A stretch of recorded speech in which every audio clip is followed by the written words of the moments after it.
There's a pretty one, Ulysses.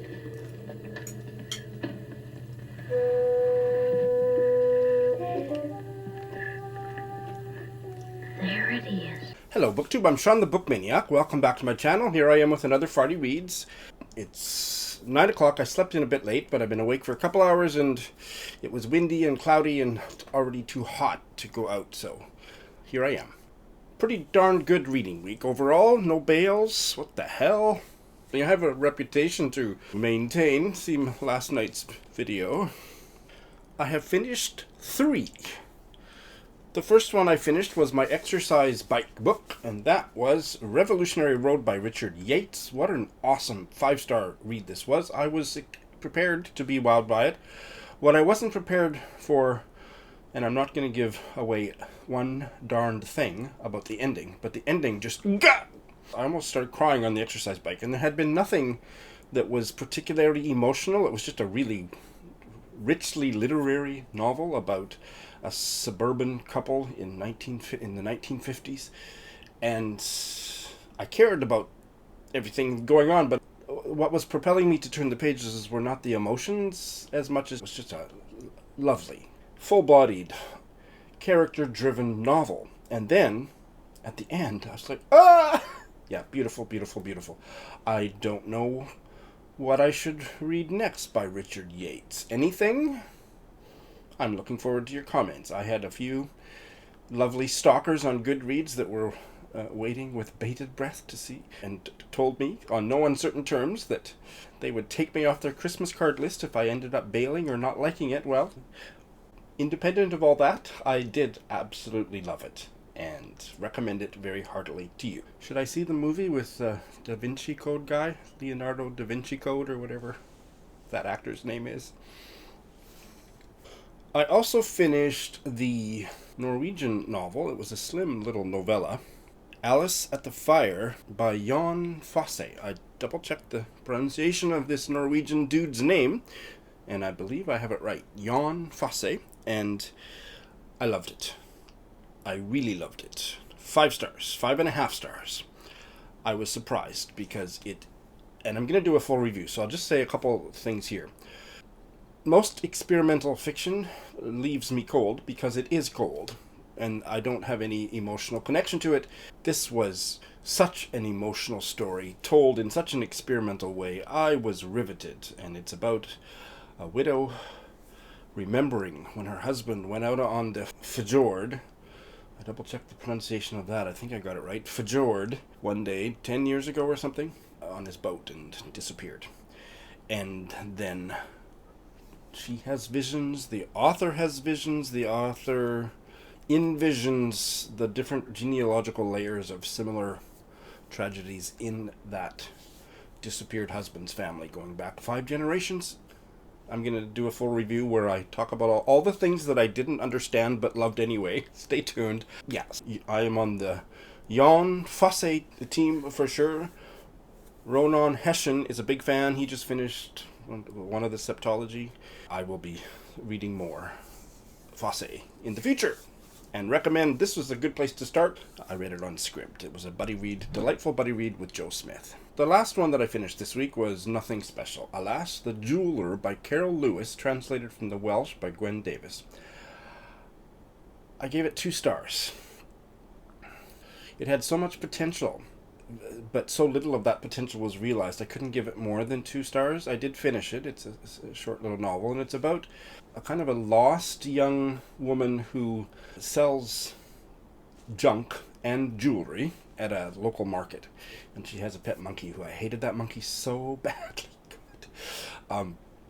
But she was just kind of lost, and her character was so vague that I never really felt... I was interested in what she did for a living, and there were a couple men floating around her that there seemed to be something in the past, but ultimately I was never pulled deeply into the story, so that by the time the secrets all came out at the end, I just didn't give a flying fillip about anything, even though part of it is something that would normally resonate quite personally for me. Just not very well written. I liked Lewis's earlier novel, also translated by Gwen Davis, Martha Jakunchenko, a lot more than this. I think that was a 4-star read, and yeah, this was... So those are what I've finished. I've started 3. One of them I told you I was going to start last Friday, and I did. So, finished 3, started 3. I'm not doing very well at bringing the number of books that I'm currently reading down, so sue me. I told you I was going to start this book of poetry, Indian Coping Mechanisms, Notes from the Field by Billy Ray Belcourt. I was gushing about him last week. I will tell you that I was a bit starstruck that day, and do think he's a lovely guy and has a lovely voice and probably some very important things to say, but this poetry book is deeply unsatisfying. I think I will finish it, but it's not very good. And I have got a bare start on Fernanda Melchor's Hurricane Season, translated from the Spanish by Sophie Hughes. And I don't know yet. I really don't know. I'm going to be talking about it with Dan in a video. I think we're going to make a Zoom chat about it next month. I'm not sure if I'm going to finish it. So far it's not violent, or it's not violent enough that I'm considering bailing. I'm in a section right now where the point of view has changed, and we are... Is it first person? It's not first person, but we are locked into the mind of a young, foul-mouthed Mexican woman, and I am not adverse to 4-letter words or foul-mouthed characters in my fiction, but it's so concentrated that it's actually boring how filthy the way she speaks is, and the way she thinks to herself. I mean, it's kind of occasionally divided up into sentences, but every thought has some expletive in it, and it's not offending me, but I am getting bored of it. The first chapter was not like that. It was a different point of view, and I did flip ahead, and this perspective doesn't last long, but I certainly wouldn't finish a book if that was the whole thing. It's just lazy, boring prose. I guess people talk that way, but I don't really want to read about them because their thoughts are not interesting, for fuck's sake. But yeah, I'll keep going with it for a while, see what happens. And I wavered back and forth about whether I was going to pick this up now or wait until later, because I've heard so much about it. But I decided to pick it up now, so I'm kind of becoming... Don't tell anyone, but I'm kind of becoming a Booker Prize groupie, because I started reading Real Life by Brandon Taylor. I am 60 pages in, or thereabouts.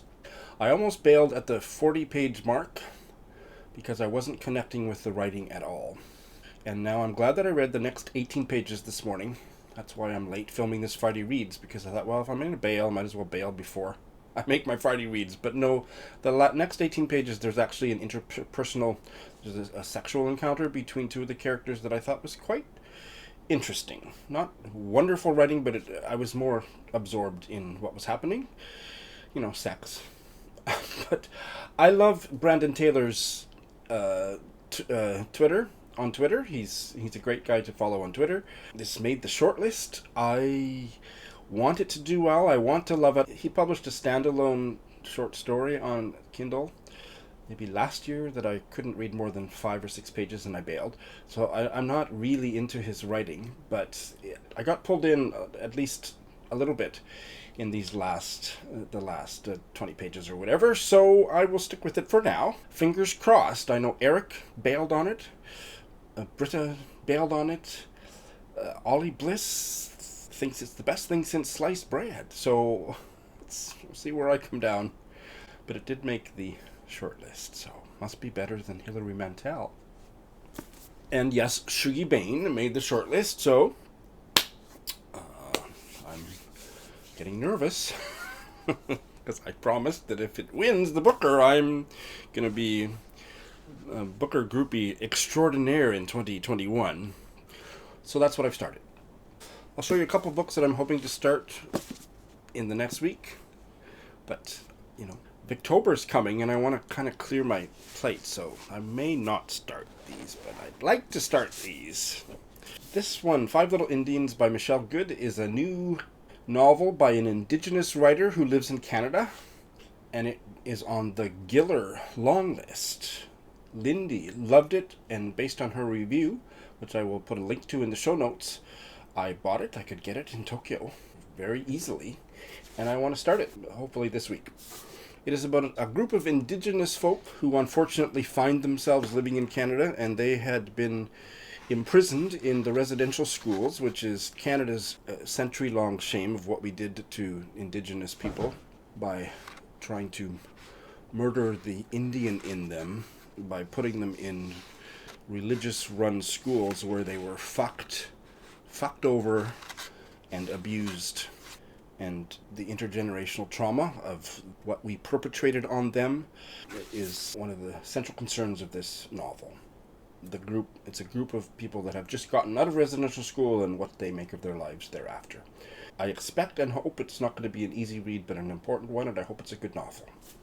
And the next book that I'm planning to try, and I've heard very mixed reviews and or predictions about whether it will be a Sean book, for the Read More German books, The Loser by Thomas Bernhard, which is about Glenn Gould and a couple proteges. I'm interested in Glenn Gould to a certain extent. Used to walk by his house a lot. I believe it was the Yonge and Eglinton area of Toronto when I lived there. He was long dead, I'm pretty sure, by then. Didn't he die in about 87? Anyway, I listen to his music because I only listen to classical, instrumental classical, especially piano music when I'm reading now. And I listen to his music, and of course he was amazing, virtuoso. But he had a really terrible habit of humming while he was playing, and he wasn't a beautiful hummer. And you can hear it in most of what's available. It's kind of cute, actually. Anyway, I'll give this a try, and I don't know, now that I'm thinking about how many books I've got on the go, that Friday Reads is kind of a reality check for me, too. I'm not sure I will start this week, but I would like to. So that is what's going on. Thanks for watching.